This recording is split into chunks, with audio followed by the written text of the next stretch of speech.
Hello and welcome everybody. I hope you are all doing well. Today I wanted to talk about Silksong, mainly the difficulty. Just like the rest of the internet is talking and going on about it, I would also like to give my 2 cents on the matter. And I also just want to give some of my early impressions and kind of what I've been going through and how I feel about the whole game.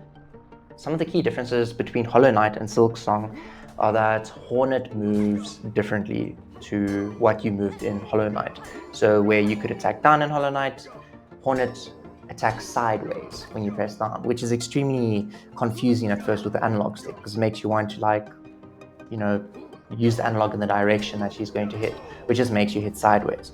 So for me, that was quite challenging to get used to, but it's really awesome once you do get the hang of it because you can bounce off of an enemy and chain it. And it's also used for platforming, which also takes a while to get used to getting into the groove of that. Another thing is that they didn't skimp out on the secrets whatsoever. I mean, in the first few seconds of the game, if you go slightly right and hit the wall, bing bang boom, you find a hidden room, and then you hit up again and you find another hidden room with a hidden enemy, which is just crazy. I mean, that's like a secret room in a secret room, and that's in the first 5 seconds of the game. And I'm sure the whole entire map is going to be like this, full of secrets, and it is so far. And that's amazing. That's actually remarkable that there is just so much content put into these small little spaces. And the entire map is also interconnected, so you can find shortcuts from one area to another area, like for example, this elevator that basically takes you to this first starting village and all the way back up. And it's just really awesome to see. The other thing is that in Hollowknight, compared to Silksong, is that it felt like Hollowknight was giving me things at a good pace and almost teaching me to do things. And it didn't really feel like there were massive difficulty spikes. Whereas, sure, in Silksong, there's a really pathetic first boss and it's super easy to defeat. And then after that, things just get really difficult. The difficulty really does spike quite a bit compared to Hollowknight, where things were you would have places that were difficult and bosses that were difficult, but it wasn't this much of a spike. It was more gradual and you were kind of eased into it. And I must say, I was not eased into anything in Silksong so far. So the biggest piece of advice that I got was patience. So when I play, I usually go in, die a couple of times, and then rage quit, and then complain about the developers and what were they thinking when they put this boss in the game, come back 5 minutes later, defeat the boss, and then go wow, this game is a masterpiece. But what helped me the most was patience, learning the boss's attacks. And my friend actually explained it to me pretty well, or he gave me a pretty good bit of advice. He just said, position yourself correctly, don't even fight, see how long you can survive without fighting, and learn your positioning, and then start learning how to attack. And since I've been using his advice, I have actually defeated quite a few of the bosses. And even with the platforming, I take it a bit slower. I don't just run in and try. I think about it for a few seconds, think what I have to use, what abilities I can use, and then I try. And I must say, this way has led to a lot less deaths and a lot more fun. And when I beat a boss, my hands are sweaty, my heart is racing, and my hands almost go numb because I'm just so stressed about losing, just getting that last hit in. And when I do it, it's that crazy feeling that you get, the same that you get from, defeating a boss in Dark Souls. And I must say, it's one of the most rewarding feelings.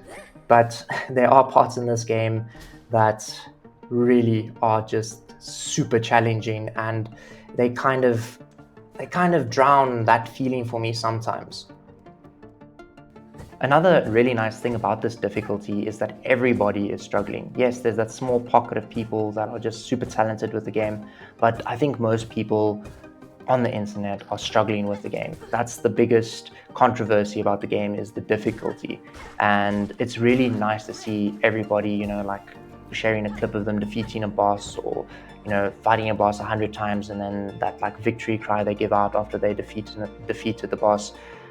For example, I like to watch Zanny, and I really enjoy his Hollowknight Silksong gameplay, and it makes me want to play more Silksong. So I really enjoy that part of it as well. And even just my friend who works super hard, and he's further than me, and it pushes me a little bit as well to play, and he gives me tips and things. And just that as well, it makes it so much more rewarding playing the game and kind of seeing how far everybody gets. And I really enjoy it, or enjoy that aspect of it. But yeah, some parts really do just feel really unfair. Like, I wouldn't say the two masks. In the beginning, I would like, oh, what is this? What is this trash? I just lost two masks in one hit. Like, what the hell? But what is actually really unfair, like these little mobs in the boss fight. And the little mobs in the boss fight, then it's a boss fight with these little enemies, and they just like a nuisance. I really, that's like one aspect I really dislike, and I'm not that far in the game. There are other parts of the game that are going to be super challenging. I'm not sure if I'd call them unfair, but for now, I would say this is a little bit unfair, is having these, these little bastards in the boss fight. The other thing about Hollowknight Silksong is because it's so popular, so many people are buying into it, not really knowing that it's such a challenging game. I personally feel like I should have played Hollow Knight first and then come to Silksong, like right when it released, not this massive gap, because I feel like I'm rusty and it would have helped so much more if I played the first game. A lot of people new to the series don't know how challenging it is. For example, my girlfriend walked in and said, wow, this game is really beautiful and the bugs are cute. And she said, can I try play this? And I just laughed and I was like, no. And like 10 minutes after she realized, because I had like already put the game down like twice. But I just think that it would be a little bit more fair if they just added a difficulty setting into the game. For example, the Evil Within or most survival horror games, I'm using the Evil Within because I'm actually playing through that again. And there's an easy setting for people who just want to go through the story and have a good time, maybe people who don't have as much time on their hands, and then the normal setting, which is the recommended difficulty. The one question I wanted to try and answer at the end of this video is, would I recommend Silksong? Now, personally, I wouldn't be able to recommend Silksong to any of my friends apart from the friend that gives me tips. Other than that, they don't have enough time to get good. And the thing with getting good is you have to put time in. Everybody gets better at games in different ways, some people faster than others. For me, it takes quite a long time for me to get good at something. Now, if you, for example, have 3 kids, you only have about an hour to play at the end of the day, I wouldn't recommend this for somebody that doesn't have time. You won't get enjoyment out of it. And if you do decide to invest time into Silksong, you are in for one hell of a rewarding experience. Yes, some of the difficulty is unfair, and at points you'll want to give up. But for the price that Silksong is and the sheer amount of content, I think it's definitely worth it. That being said, it is also on Game Pass, so if you are unsure, get it on Game Pass. That's how I got it.